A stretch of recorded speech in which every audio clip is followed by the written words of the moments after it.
श्री माता जी, ये राजकीय वरिष्ठ माध्यमिक कन्या विद्यालय जैकबपुरा गुरुग्राम महानगर में हम आपका आह्वान करते हैं कि आप इन सभी छात्राओं को दैविक ज्ञान दीजिए, आत्मज्ञान दीजिए, आत्मबोध दीजिए और इनके जीवन के सभी प्रश्नों का समाधान, निराकरण और निवारण कर दीजिए।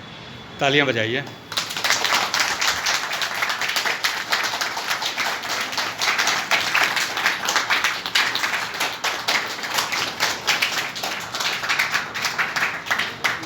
प्रिय विद्यार्थियों, मेरा नाम राजेश खांडल, मैं ग्राम सोनायचा, तहसील नीमराणा, जिला कोट बहरोड, राजस्थान से आपका हार्दिक स्वागत और अभिनंदन करता हूं। कृपया तालियां बजाएं।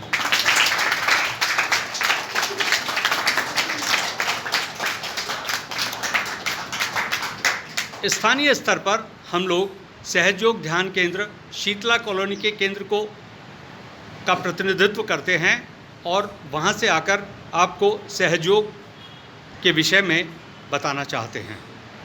भारत देश, जैसा कि आप जानते हैं, योग भूमि है और संसार को योग की देन भारत की तरफ से है। अगले महीने योग दिवस भी मनाया जाएगा, अंतर्राष्ट्रीय योग दिवस। योग के 8 आयाम हमने जाने। वो 8 आयाम कौन से हैं साहब?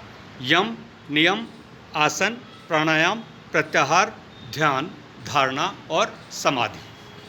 हम यहाँ पर योग के 2 आयामों पर चर्चा करने वाले हैं, एक ध्यान, एक धारणा और एक समाधि। इन 3 विषयों पर।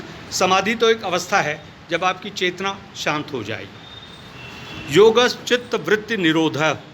अभिप्राय: योग चित्त की वृत्तियों पर अंकुश लगाता है, चित्त की चंचलता, मन की चंचलता को थाम देता है। ऐसी जो विधा है, ऐसी जो विद्या है, वो योग विद्या कहलाती है। योग का अभिप्राय हुआ आत्मा को परमात्मा से जोड़ देना। आत्मा हमारे शरीर में, हृदय में धड़क रही है। अगर आत्मा को शरीर से बाहर निकाल दें तो क्या होगा? कोई बताएगा? अगर इस शरीर में से आत्मा निकल गई तो क्या होगा? हमारी मृत्यु हो जाएगी। ये सब जानते हैं इस बात को।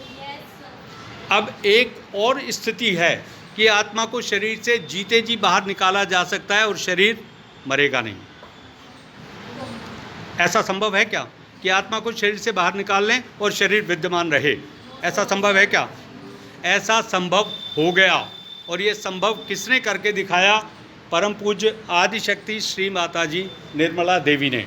जैसे ये कन्याएं बैठी हैं, एक सामान्य स्त्री हमारे देश में 5 मई 1970 को गुजरात के नारगोल गांव में सूरत के समुद्र तट पर 2 दिन और 2 रात तक ध्यान में बैठी रही और तीसरे दिन उनके अंदर से कुंडली शक्ति का जागरण हो गया, यानी कि उनकी आत्मशक्ति इस 10वें द्वार में से बाहर आ गई। और 10वें द्वार में से बाहर आने के बाद उनको एक बोध हुआ। उनके अंदर स्वर्ग के सारे देवता एक स्त्री के भीतर आकर बैठ गए। अभी इस चित्र में वो नाड़ी यंत्र नहीं है, बड़ा चित्र ना होने से। ये चित्र अभी मिलेगा आपको।